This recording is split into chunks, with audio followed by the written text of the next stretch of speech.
اعوذ باللہ من الشیطان الرجیم بسم اللہ الرحمن الرحیم۔ میرے معزز سامعین، السلام علیکم ورحمۃ اللہ وبرکاتہ۔ آج جو بات میں آپ سے کرنے جا رہی ہوں وہ بہت خاص اور اہمیت کی حامل ہے، یعنی اپنے گناہوں سے توبہ اور معافی مانگنا اللہ تعالیٰ سے۔ آپ یہ عمل کیا کریں۔ گناہ سے توبہ کرنے والا ایسا ہے جیسے اس نے کبھی گناہ کیا ہی نہیں۔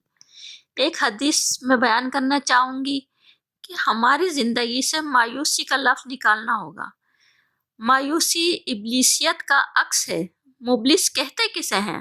جو مایوس ہو گیا۔ ابلیس سے بڑھ کر مایوس شیطان جتنے بھی لوگوں کو اللہ سے مایوس کرے گا وہ کفر کے زمرے میں آئیں گے، یعنی مایوسی کفر ہے۔ ابلیس کو معلوم ہے کہ میں جتنے لوگوں کو جہنم میں لے کے جاؤں گا میری تو کمائی یہی ہے، اس کی تو کمائی یہی ہے، وہ لوگوں کو بہکاتا ہے۔ جو رحمت خداوندی سے مایوس ہو گیا وہ مبلس ہے۔ اب اس کو دور کرنے کے لیے ہمیں کیا کرنا چاہیے؟ ایک حدیث شریف میں ہے، یہ حدیث مسلم شریف کی ہے۔ حضرت ابو ہریرہ رضی اللہ تعالیٰ عنہ سے مروی ہے کہ اگر تم گناہ نہ کرتے تو اللہ تمہیں لے جاتا کہیں اور پھر ایسی مخلوق کو پیدا کرتا جو گناہ کرتے اور پھر اللہ سے استغفار کرتے اور توبہ کرتے اور اللہ تعالیٰ انہیں معاف فرما دیتا۔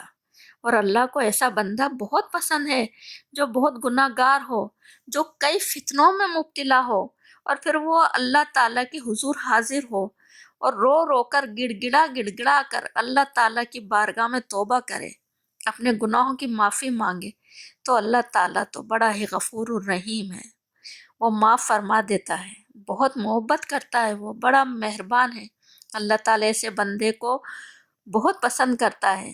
اللہ تعالیٰ ایسے بندے کو اس کے تمام گناہوں کو دھو دیتا ہے۔